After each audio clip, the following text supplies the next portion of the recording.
Informal attire, also called international business attire or Western business attire, is a dress code, typified by a suit and necktie. On the scale of formality, informal attire is more formal than casual but less formal than semi-formal.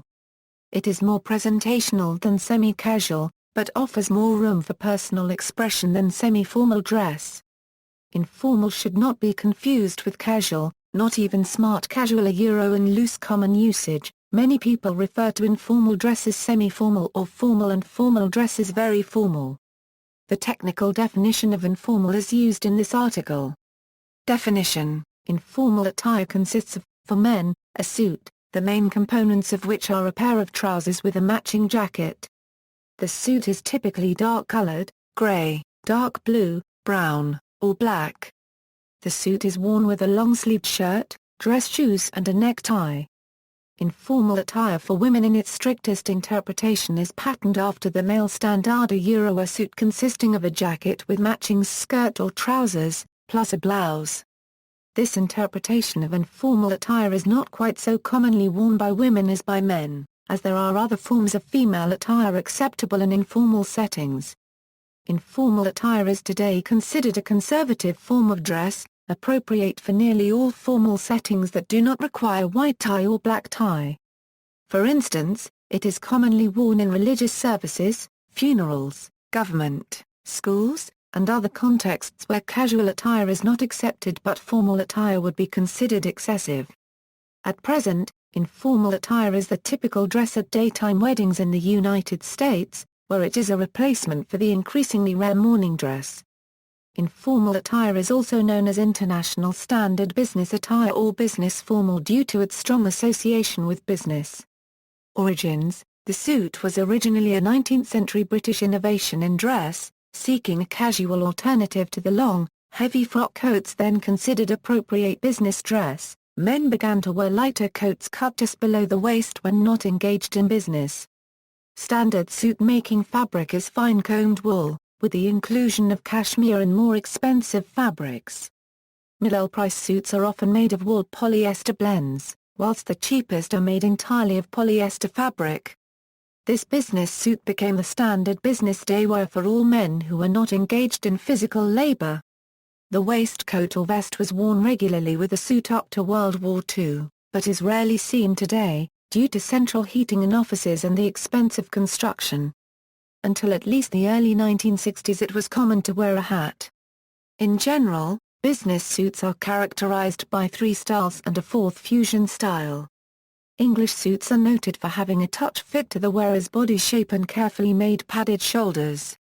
Italian suits are often slimmer, with higher armholes and highly shaped to complement a slim physique. Traditional American suits have lightly padded shoulders and loose natural fit with minimal shaping. Since the 1960s, designer brands have created fusion style that brings a more shaped European look to the natural American cut. Suits in Britain were often made in tweed, often with 3 pieces, and were worn outside the City of London. Tweed is made from uncombed wool, and, like all fabrics from the time, was thick and durable. A full tweed suit is less common today, with just tweed sports jackets more often worn, but is still used generally as everyday wear by some, and for outdoor sports such as shooting and angling. It is worn with appropriate accompanying clothes, much as any other suit. Brown full brogues and wool ties are common items not worn with other types of suit. Coco Chanel pioneered the feminine suit in the early 20th century.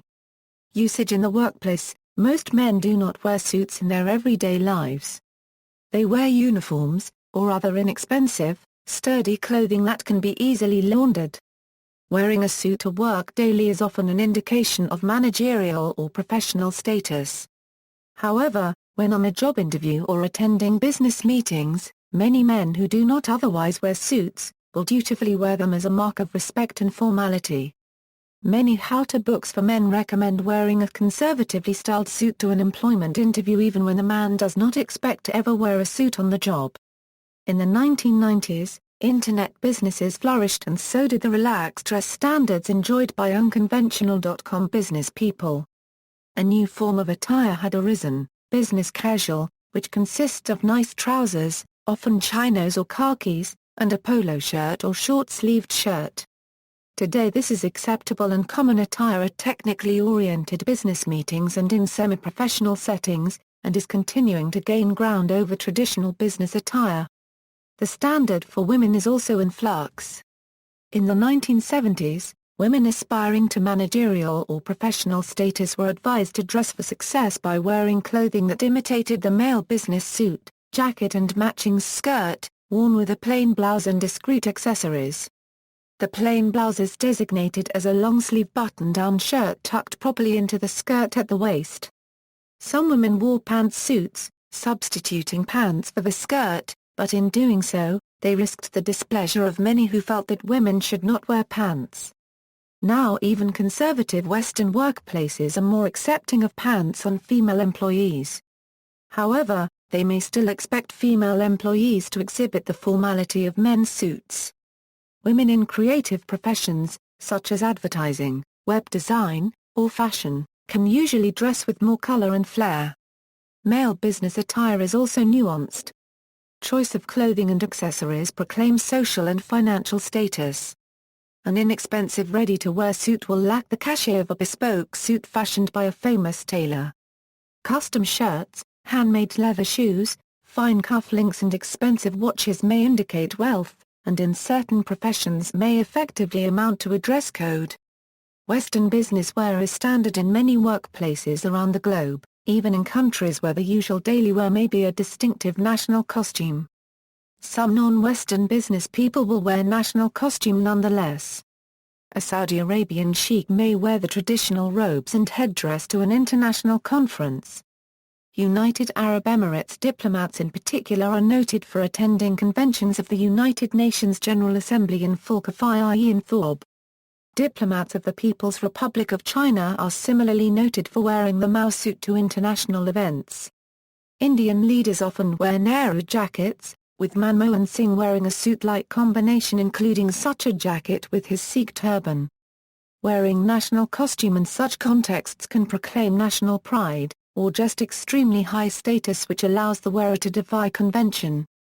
Sometimes an element of the national costume such as a hat is combined with a Western business suit. For instance, Yasser Arafat was noted for wearing the aforementioned kafaya with a Western-style military uniform, a derivative of the suit. The aloha shirt, while considered casual attire in the mainland United States, is considered acceptable business wear in Hawaii, where it is well suited to that state's warm and humid climate. Similarly, Kaiushi-style attire is encouraged in Japan, especially southern locales of Japan, to allow more comfort in the workplace, and to encourage dress that conforms with cool biz guidelines. Akihiko Higa, a researcher of Kaiho Soken who has worked on a Kaiushi-style project for an Okinawan clothing manufacturer, said, it is easy to wear and highly functional for wearing either in an office situation or in a resort. References: AB Interview Appearance and Attire. Career Services. Virginia Tech, Division of Student Affairs, July 10, 2013. Retrieved September 25, 2013.